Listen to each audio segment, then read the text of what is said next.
All right, this is Arab Talk on KPOO San Francisco, 89.5 FM.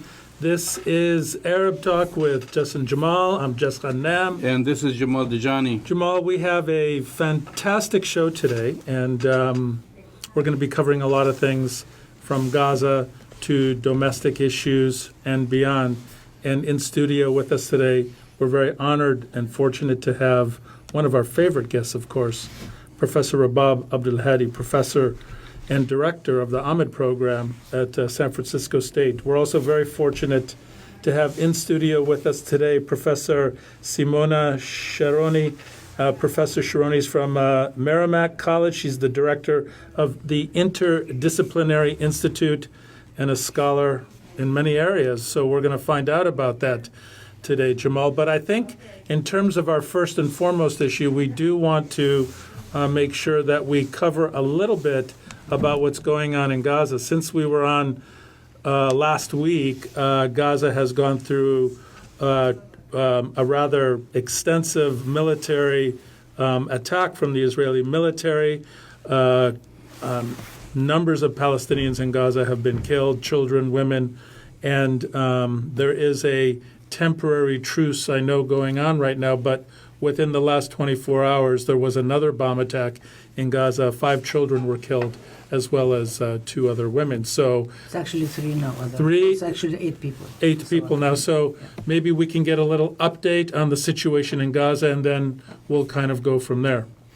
Well, as you know, now they have a truce. I don't know if it's holding, and Israel has been claiming victory in its latest battle and attacks against the Gaza, and this is something that started by an assassination of a couple of the leadership of Islamic Jihad, and has escalated because, of course, there was a retaliation because of these attacks. And if we look at it, Jess, the timing, the purpose, and this is what we're going to be discussing, because this is not the first time that Gaza has become the target point for Israel's cruelty towards Palestinians.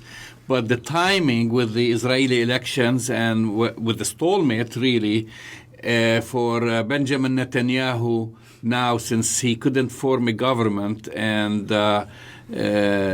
Gantz is in the driver's seat, or at least temporarily in the driver's seat, looking to form a government, all of a sudden Israel conducts this brutal attack targeting Palestinians, and we know historically this is a driving force to kind of rally the supporters, especially the settlers and the militants within the Israeli government and public. And I think it's a desperate attempt by Benjamin Netanyahu to hold on to power, really, at the expense of Palestinian blood. Well, I think that's right, Jamal, but we have to put into context also the fact that this has been a period of relative quiescence. I mean, yes, Gaza is under siege. Gaza is under attack chronically. Every Friday, Palestinians in Gaza are getting shot at the protests, but in the larger context, this has been, I mean, you could call it in kind of a period of quiescence, of quietness.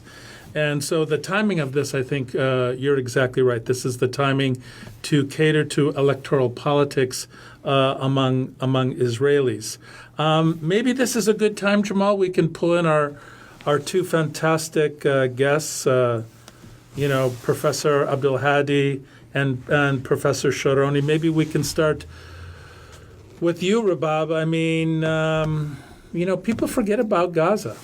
It's really tragic and unfortunate, but the situation has never gotten better. And then on top of this, you have this attack.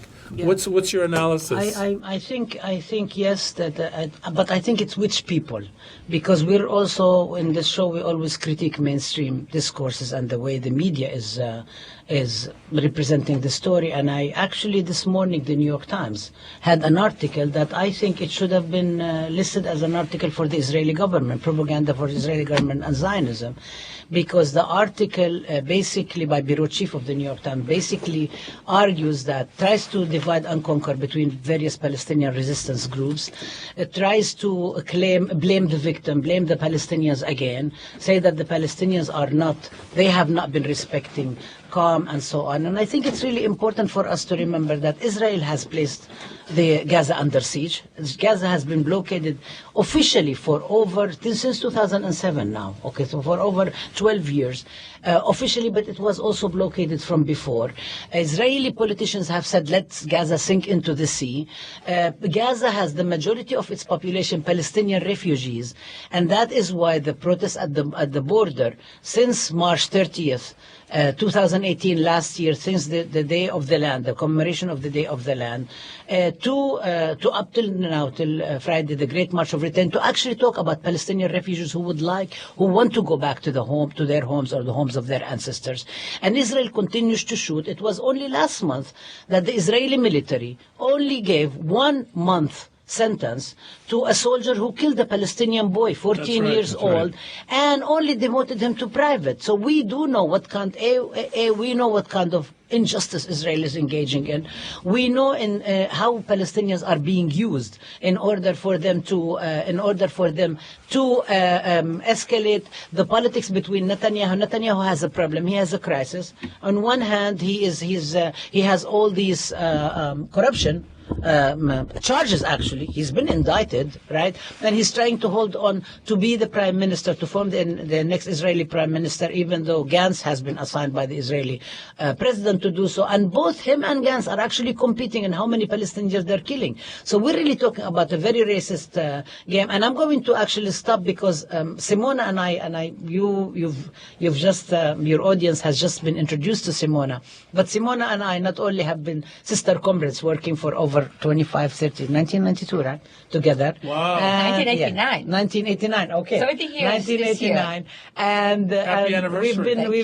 Thank you. We've been struggling with each other. We're not struggling together. Alongside each other. And also, Simona and I were part of the collective that actually organized 5 years ago at the San Juan Conference of the National Women's Studies Association to bring about the support for justice in for Palestine by the NWSA and the support for the BDS. And tomorrow we start the conference at National Women's Studies. That's why Simona is in town. And we have actually multiple panels, and maybe including we'll get to that. But I have like a specific. But Simona can speak about also Gaza and Israel. But I want to, because you have a unique perspective. You have an Israeli passport. Is it correct to say you self-identify as an anti-Zionist Israeli citizen? I think, we understand that in the studio, and some of our listeners, but maybe you could break that down for our audience, both viewing and listening. What does that actually mean? Rabab knows it. Initially, when I became involved in solidarity work with violence inflicted on Palestinians and realized that the Palestinian narrative was omitted from my history books when I was living there. I did talk about my personal story. I'm also a daughter of a Holocaust survivor. I grew up with this notion that my people were victimized and therefore they're entitled to a piece of land and defend it by all means. And in recent years, I've moved away from talking about my passport and my own story because I think Palestine and the injustice, the systemic violence inflicted on Palestinians should be everyone's issue. It should be the issue for every American citizen because our tax dollars fund the violence that Palestinians in Gaza are experiencing today and that Palestinians everywhere have experienced it for the past century. But yes, I mean, I do think that my background puts me in a position to advocate and refuse to be silent because all too often people that don't have that privilege have been silenced every time they criticized Israel and Israeli aggression and accused of anti-Semitism. It's particularly difficult to for American citizens to criticize Israeli aggression when two presidential candidates, Joe Biden and Pete Buttigieg, make this statement yesterday that Israel has the right to defend itself. Yeah. And again, it's that narrative that Rabab is criticizing as if Israel has been a victim. And for people who don't put it in historical context, they think, Palestinians are the violent and it's the, Israel is under attack. If you don't put it in the context of the targeted assassinations that have been a pattern of a provocation designed to basically trigger resistance. So to me, when I talk to my students or when I talk publicly, distinguishing the violence of the racist settler colony that Israel has become and the way it's acted from the violence from resistance by all means necessary, and sometimes it involves an armed struggle. To people who don't have context, in my classroom, I say, it's like you have a bully and you have people who are finally standing up to the bully, either through the weekly March of Return or through mobilizing international support like BDS.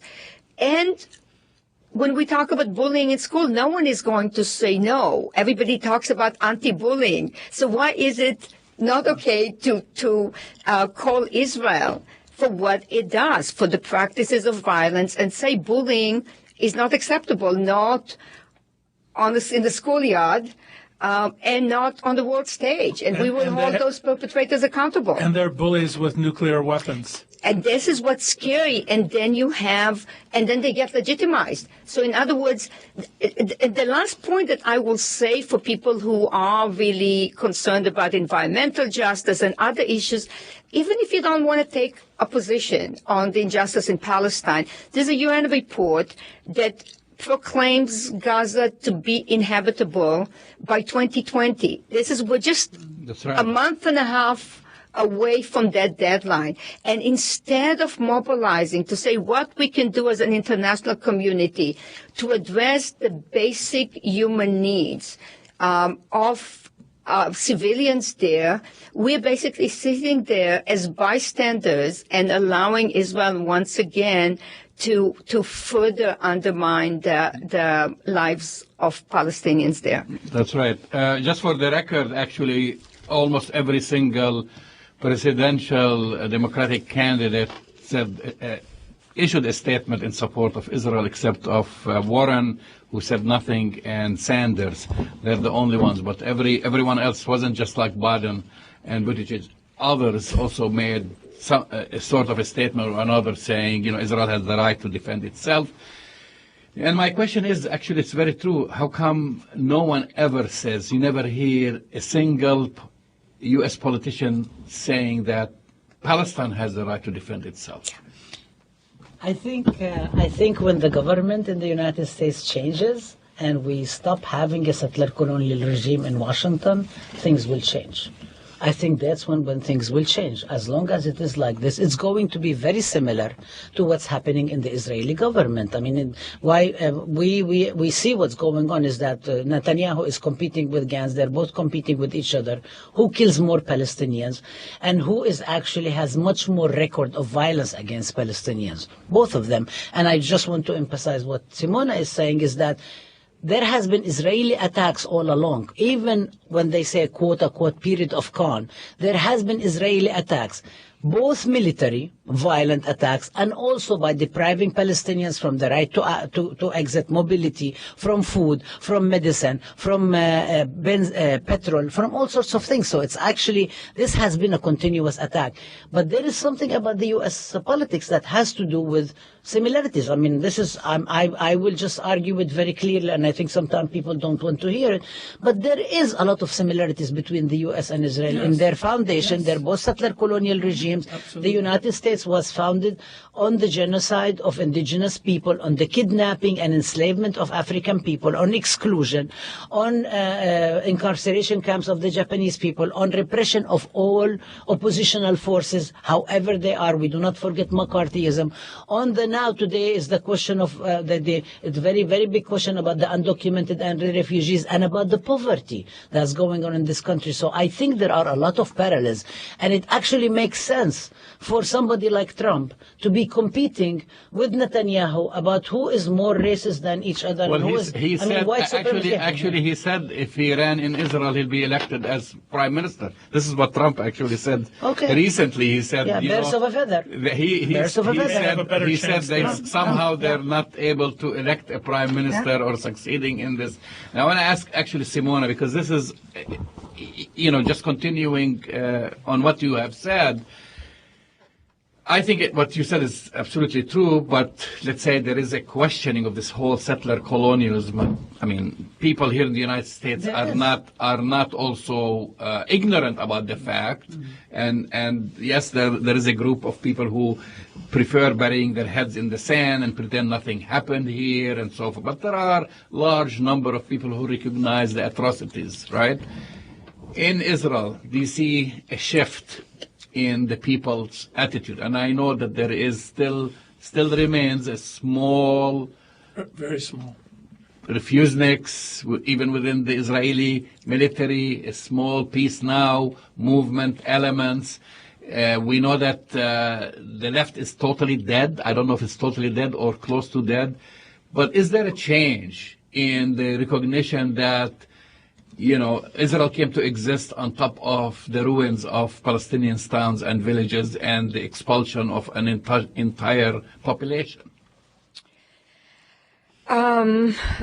Generally speaking, no. There has been a change on the left, on the margins in how people do politics, and a shift away from that slogan of two states, the kind of dialogue framework, and the tendency of Israeli Jewish leftists to patronize, to tell Palestinians how to wage their struggle. So there's been a shift towards solidarity. So there were some of my former sisters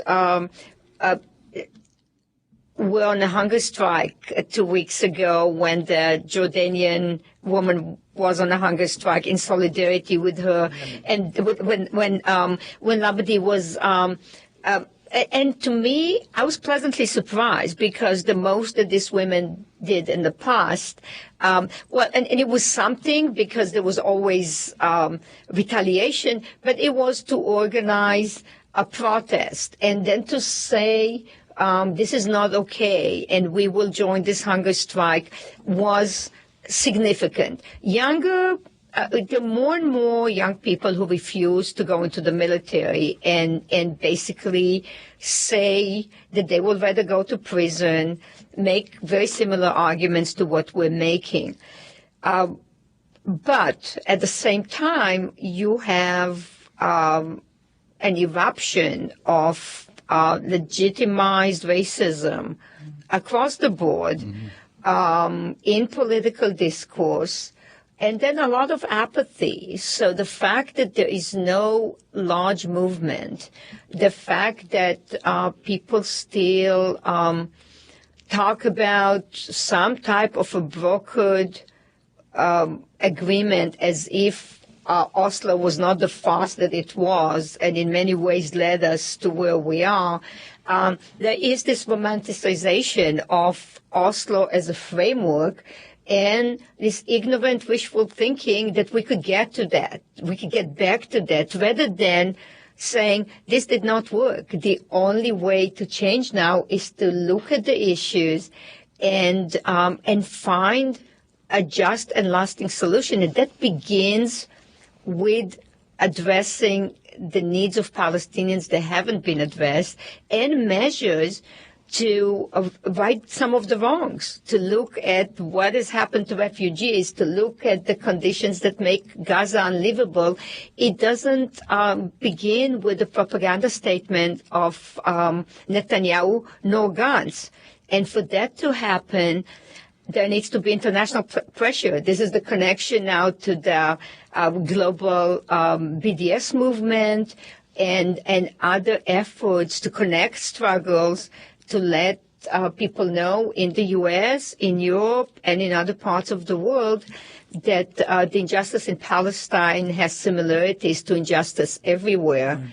And that given that governments have not done their part to address this, it's incumbent on us as people to take a stand. Just to be clear, when you talk about international pressure, you don't have high hopes of governmental international pressure, like a change in attitude within the big powers like the United States and the EU and wherever. You're talking about BDS, just to be clear. I just want to clarify that it's more a grassroots, really, movement. I actually I agree with Simona. I want to add a couple of things. One is that Israel, the way Israel does it, and I want to bring up the situation of South Africa, because here it becomes very comparable.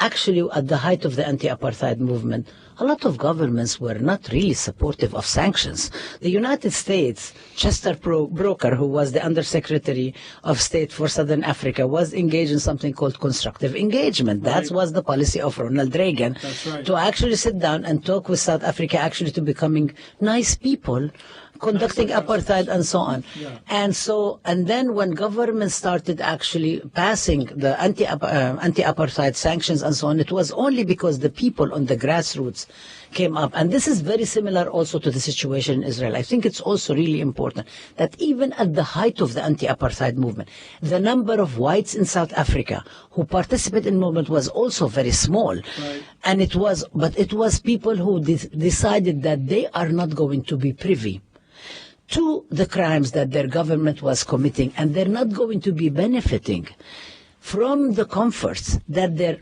privilege, their white privilege, in Israel is the Jewish privilege, to actually being able to exist on the shoulders of other people. That's the second thing. The third issue is the question of security, that Israel continues to mobilize its people around the question of security, and a lot of people do not pay attention that there are tons of strikes going on in Israel. There is a homeless housing shortage. There is a lot of neoliberalism. The people who are rich, and actually a lot of them are connected with the military. Surprise, surprise, right? The security industries are actually getting richer at the expense of the people on the, and there, I think it's really important to think about all of these things, but I want to point out to something that happened in the summer. That was very interesting.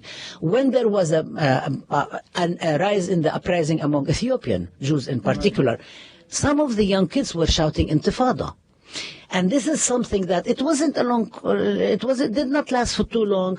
There is all of this stuff. There is all our friends, Israeli friends, who are refusing to serve in the middle. Their kids are refusing, but they're not necessarily called refuseniks or conscientious objectors or something. Sometimes they're trying to get out of it in one way or another. And Israel doesn't conduct statistics to how many Israelis leave because they don't want to, not like Simona, or a lot of people, all like Simona and other people that are actually refusing to have Israel speak in their name. The Simona organized a conference 2000. When was that? Not in our name, the Peace and Justice Studies Association.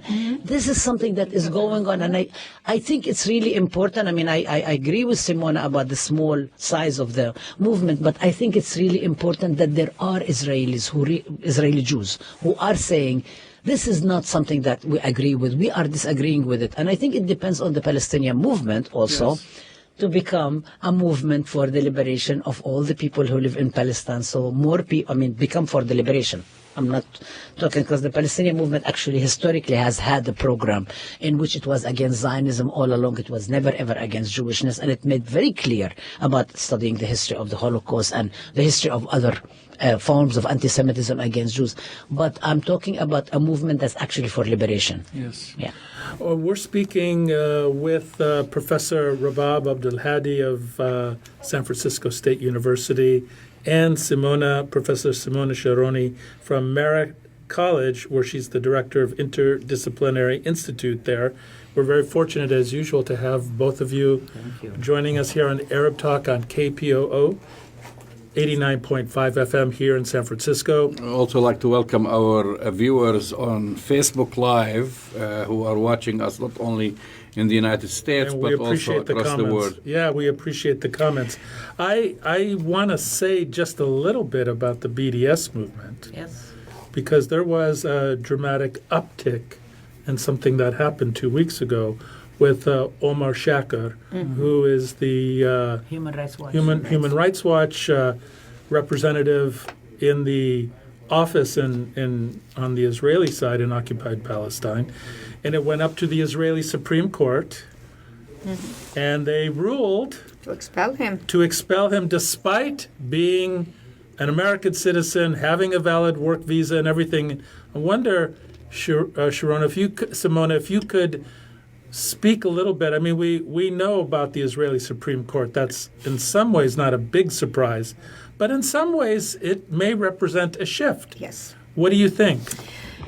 I think that we have seen in this country and in Israel efforts to criminalize BDS. So contrary to the analogy that we make, that Rabab just explained, between the struggle against apartheid South Africa and the struggle to undo the damage and undermine apartheid in Israel,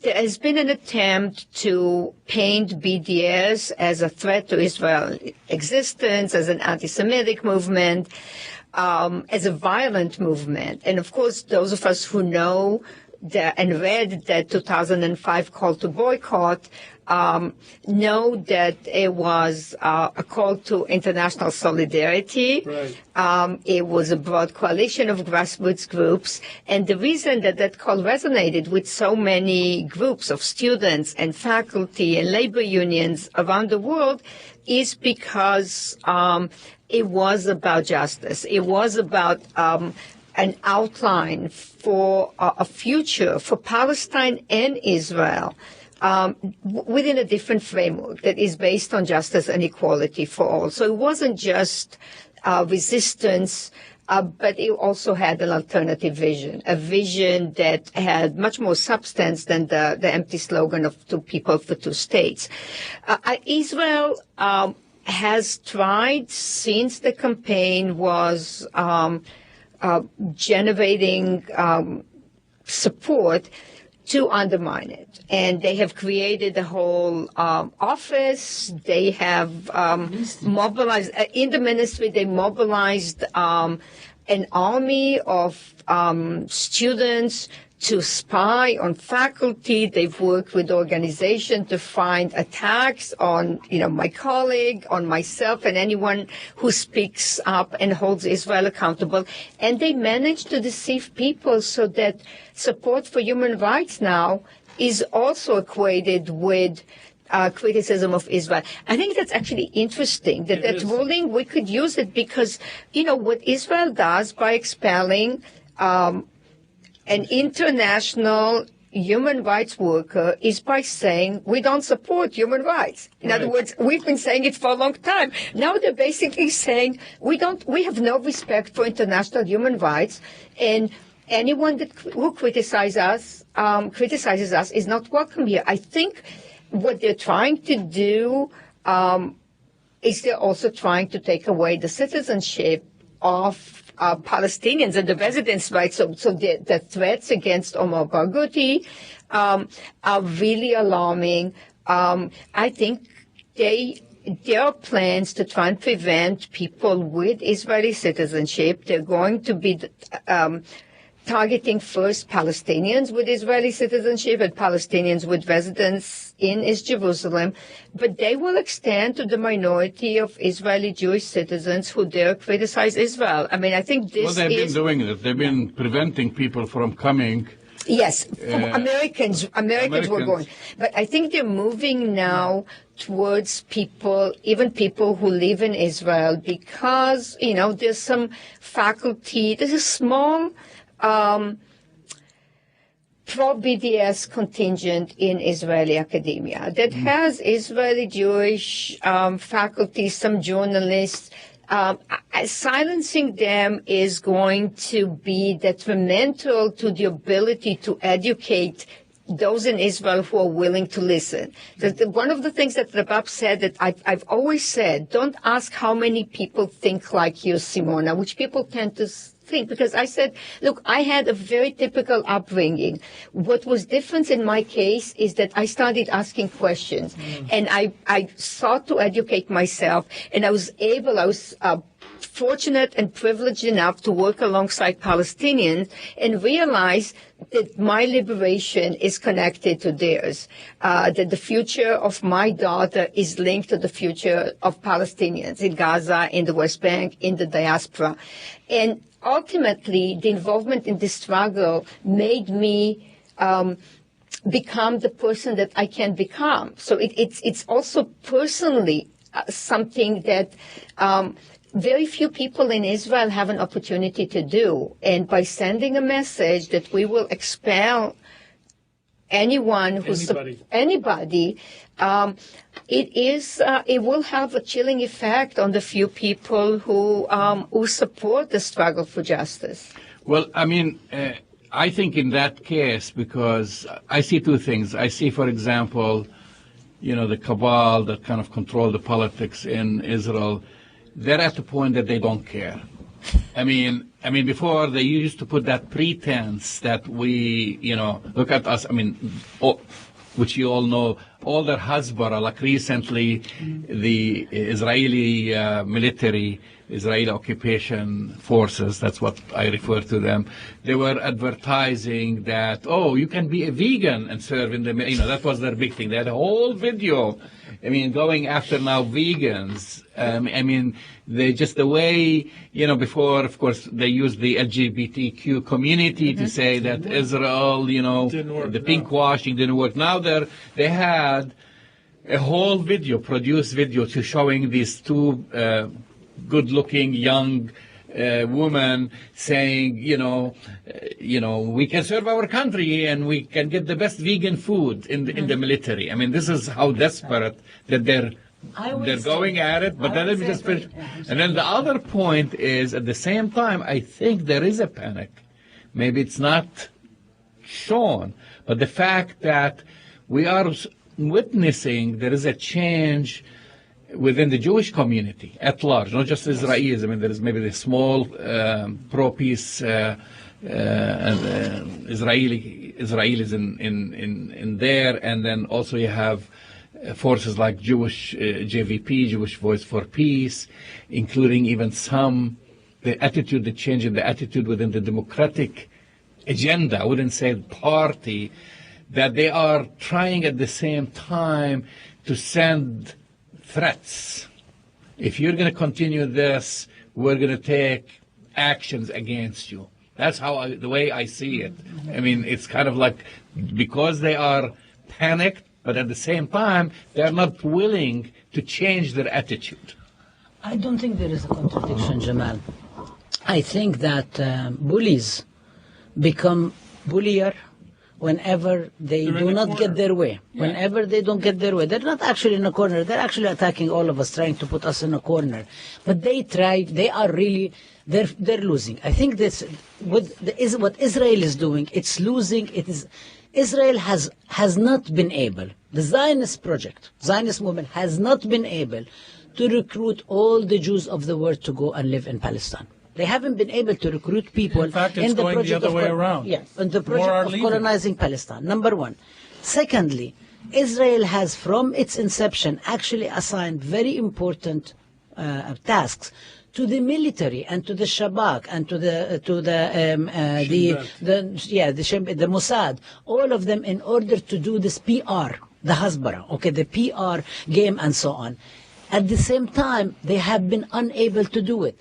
All of this, all of the attacks, look, we have over 100 years since 1917, the Balfour Declaration, and before, over 100 years of colonization, Zionist colonization of Palestine. They have not been able to erase the Palestinian people. They haven't. And it has been a very systematic, very intentional project to destroy 532 villages. When Jamal, you talk about the vegan and talk about the olive trees that are being burned and pulled out. Exactly. And today, talk about the destruction of the environment. Talk about everywhere the nuclear waste, the waste, the toxic waste that settlements drop on Palestinians, not literally on Palestinian water nearby, but also even in Hebron. Right. On the heads of Palestinians walking in the old city of Jerusalem. So we're talking about, they are trying so desperately, Israel, the Zionist project, is to get rid of the Palestinians, push Palestinians to be further displace more Palestinians. Historically, this has been exposed. It's not working. Their propaganda machine has not worked, and their apologists in the United States and other places have tried with all their massive resources, power, connections to the person in the White House, who's, their racism, they're competing with each other. They haven't been able to do it. So they do two things. On one hand, they do want to deliver to the Palestinians the narrative of defeat. You're defeated. You're defeated. You will never ever succeed. All that you're doing, it's all of this bravado and so on. Give it up because you're not going to succeed. And to the supporters, give it up. Don't even support this Palestinian. This is a losing project. And this is a people who are anti-Semitic, all the smearing that's going on. So this is on one hand. On the other hand, they're trying to crush the Palestinians by using the maximum force possible. Yes. So there is this kind of like Raphael Patai said in the book, The Arab Mind, that Arabs only respond if they are beaten and destroyed and so on, which is a very colonialist trope. I mean, this is something that has been repeated again and again. It was repeated in Netanyahu and Gantz during the electoral campaign. There is no contradiction, but they are failing. This is the problem, is that their problem is that they're failing. No matter what they do, they are unable to rescue. They are unable to rescue a project that's racist, that's colonialist, that's genocidal. They have a serious problem. And this is also why, when you say anti-Zionism, Zionists really freak out. And then they claim they're the only ones who own Jewishness, when actually there are so many ways in which people are challenging, including we're seeing cracks in the Congress. It will take a time, but the tide has turned, as... But maybe we can use that as a segue. Before we get to the segue to domestic politics, I just want to say there's a couple of areas we just need to, articulate. So Israeli citizens are leaving Israel. Mm-hmm. They are opening bank accounts in European countries. They are leaving. The exodus is bigger than the immigration too. Mm-hmm. So they are definitely, there's something, whether it's conscious or unconscious, that is going. Here in the United States, around the identity of young Jewish children towards the state of Israel is also changing dramatically. If you look at the polling from the Pew Institute, yes. Right. whether or not these kids feel any kind of strong affinity or fidelity or connection to Israel, those numbers are changing dramatically. So we see the evidence of this changing configuration, which, basically supporting what the two of you said. But it's nice to look at some of the data, and, that confirms that. Yeah, I think that we see it in our classrooms, and I think this is why we've seen attacks on faculty who research and teach about Palestine. So on the one hand, we have efforts to intimidate faculty from speaking up, teaching about it, precisely because students are hungry for it, and especially Jewish students who in many ways I identify with. I'm in working on a manuscript, and I start with a personal story of how I was fortunate when I involved at Haifa University as an undergraduate to have a Palestinian professor and then be confronted with information that I did not know. And I think Jewish students in the U.S. are hungry for that. They're smart. Yes. They are, going through this awakening and beginning to question that kind of blind support that they were socialized to have for Israel. And I think their parents are kind of following in their footsteps. Yes. So we're seeing this in some Reform congregations. We're seeing it with the work of Jewish Voice for Peace. I mean, the fact that Jewish Voice for Peace supports BDS, there was a major shift that happened around that time. And there are more and more people who have become members of Jewish Voice for Peace than any other, similar mobilization by Jews in recent years. Right. The last thing that I would say is that sadly this happens in response to violence. So, in the aftermath of ongoing violent attacks on Gaza, but when they escalate, like in the summer of 2014, when JVP took a stand, we saw Jews who felt that by standing with JVP, they're sending a message to the Israeli government. I think that what is important and where we would see a true shift is when we move away from the symmetry, when we recognize, even with representatives like Bernie Sanders, who I believe is the most progressive on Palestine out of everyone there, and he still has a ways to go. One does not have to always qualify their support for Israel when they take a stance against Israeli aggression in Palestine. We need to be able to say that without having to justify Israel's right to exist. And when people ask me, do you support Israel's right to exist? I'm like, yes, but not as a racial colony, not as an apartheid state. Israel has to become a state of its citizens. It has to denounce apartheid, and it's not going to do it as a result of an election campaign. It will do it only if we're able to mobilize a movement that is similar to the movement that ended apartheid in South Africa. There would have to be a transnational, global grassroots mobilization that will threaten Israel with becoming a pariah state. They're already threatened and are using everything in their power because their all PR efforts have not succeeded. Well, except the most recent efforts, which I say now are the ones that they're focusing on, is the conflation of the criticism of Israel to anti-Semitism. Same thing, supporting BDS, then you are labeled as an anti-Semite. So what do you say to those, especially members of the Jewish community who are under attack in this country and in Europe? I mean, we've seen a spike in anti-Semitic attacks, right, with the attacks on synagogues, on people, and so forth. And then you have these forces who are playing this game saying, well, we're seeing an increase in anti-Semitism because of the attacks or the criticism of Israel and the support of BDS. I'm going to use my personal example here because especially because I grew up with stories about the Holocaust. My father was 13 when he witnessed his father's murder in a concentration camp. So I grew up with this personal narrative, with my father's trauma, with his limited understanding of never again.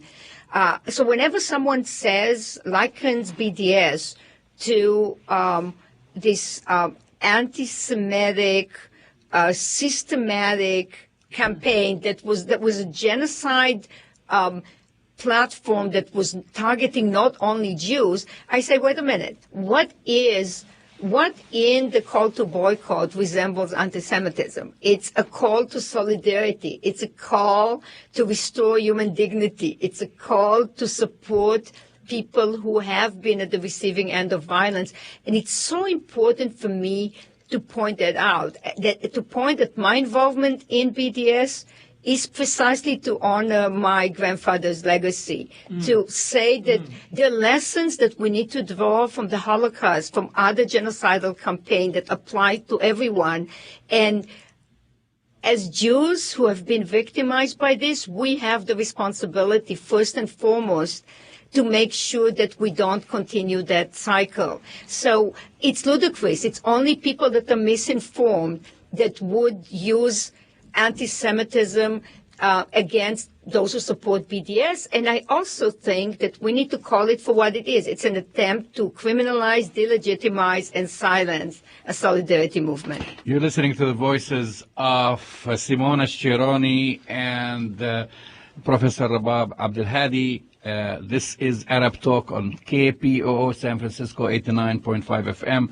I want to shift gear here, even though this is related, and we can talk about this topic for 2-3 hours, because I want to go to Rabab, because we've been having Rabab here, always giving us an update about her own personal and community struggle at San Francisco State University, because she herself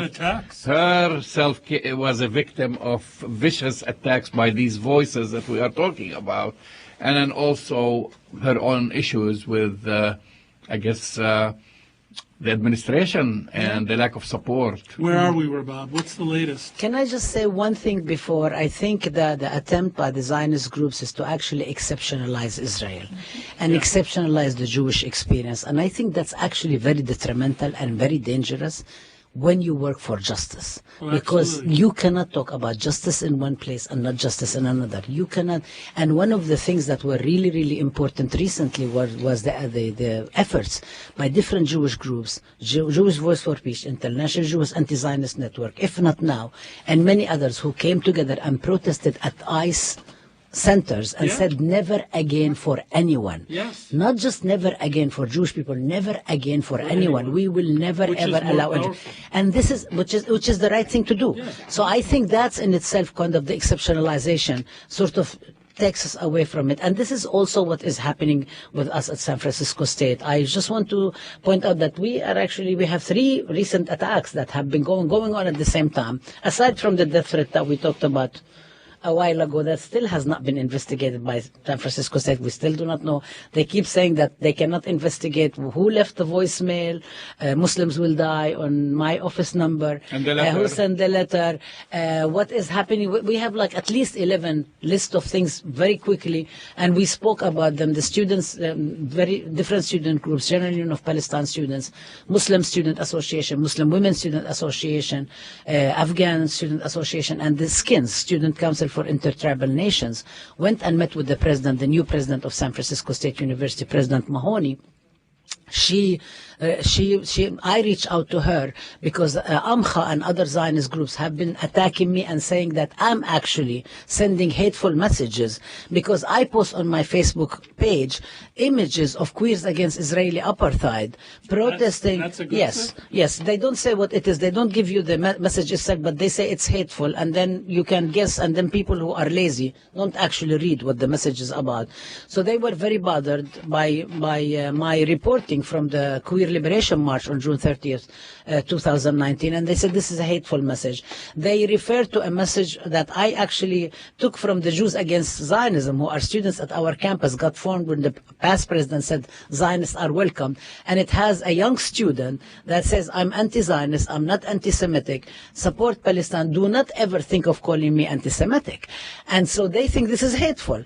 I mean, this is the kind of this stuff. So they are continuing. So this is the Amcha and its ILK, Zionist Organization of America, Campus Watch, Brandeis Center, all of them. They have a coalition. Now they say they have 80 Jewish groups, which is all derivative of each other.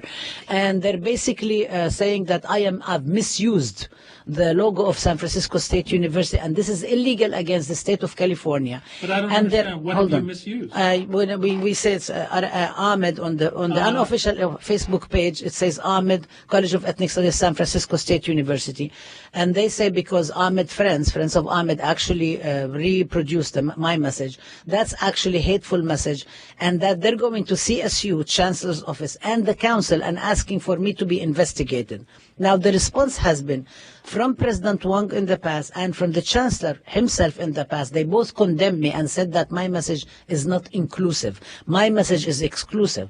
And as immediately the same day that this happened, this denouncement by the President and the Chancellor, I started receiving more death and hate mail and so on. Let me just say something very interesting. So then when the new president came in and she sent a message to the California Scholars for Academic Freedom saying that she supports my academic freedom and academic freedom of anybody, even if their message is not inclusive, I wrote her back and I said, I would really like to have a discussion with you because I believe my position is actually inclusive and for justice. And the people who are attacking are the ones who are exclusive and who are racist and who are doing this and including Did she meet with you? And I met with her. I made the whole presentation and I said, this is what's going on. I'd like you to think about it. I'm more than happy to provide you. I actually prepared as if I'm preparing for a comprehensive exam, and I made a presentation. She's a historian.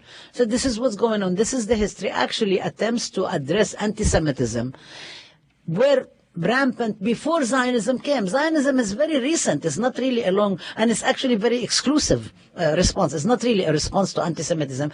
Also judging by the way that anti-Semites today are actually collaborating with the white supremacists. Right. And Richard Spencer himself, the one of the organizers of Unite the Right, what about he said that I'm a white Zionist. President Trump himself, Miller, all of them, the Breitbart, all of them. I mean, all of them. We have a huge dossier of documentation of that. So we have this attack. We have another attack by Stand With Us, which is another Zionist group that actually went and complained to the Department of Education against UCLA because I gave a lecture on Islamophobia where I made connections between white supremacy and Zionism. I mean, the connections are there. I didn't invent them. I just looked for them and I basically drew the connections with each other. They are very upset with that and they say that I'm hateful and anti-Semitic. And the reason they're going to the Department of Education is because the Department of Education, headed by Betty DeVos, who is against any public education whatsoever, who's actually been passing things around against LGBTQI communities, who's been actually passing against everybody, and who is her civil rights man, is none other than Kenneth Marcus, who is the founder of a very right-wing, is a pro-Israel group called the Brandeis Center. So, and then the third thing is that we are having the whole question from I mentioned the three things, and they are very much connected with what's happening at Duke University, what's happening at University of North Carolina, and so on. There is a very long attack that Simona talked about. The mind is a very dangerous thing. We are teaching, we are educating, we're speaking up, we're producing knowledge, and we're producing knowledge for justice. So it's very troubling. So with the university at San Francisco State, we are hoping that the new president, when the students met with her, they told her about all the stuff that's going on, including we have somebody from SF Hillel, somebody who graduated, who was actually harassing, sits in the cafeteria, takes picture of the young women who are sitting there in GOPS and other groups, and it's like, what are you going to do to protect us? So we placed all these questions to the president of the university, saying to her, one is that you have a task now that there is a discrimination against Arabs, Muslims, and Palestinians on one hand, and there is also acceptance of the Zionist narrative on the other, and we would like that to change. At the same time, I also have my grievances through my labor union, and I also have my lawsuits against the university itself, and in state court and in federal court, and they're going forward. Okay, and we're going to have you back. Yes, I will be very happy to do that. Updates. Simona, we want to thank you also so much for joining us today, and you have an open invitation to come back, on Arab Talk anytime you want. We'd love to have you both together, but individually, that's fine. We've come to another close, though, Jamal. That's right. This is another close of Arab Talk here on KPOO San Francisco 89.5 FM. Make sure you to go to our website, arabtalkradio.com. You can find and download all of our archived shows there. Follow us on Facebook, on Twitter, and of course support KPOO San Francisco 89.5 FM. We'll see you next week.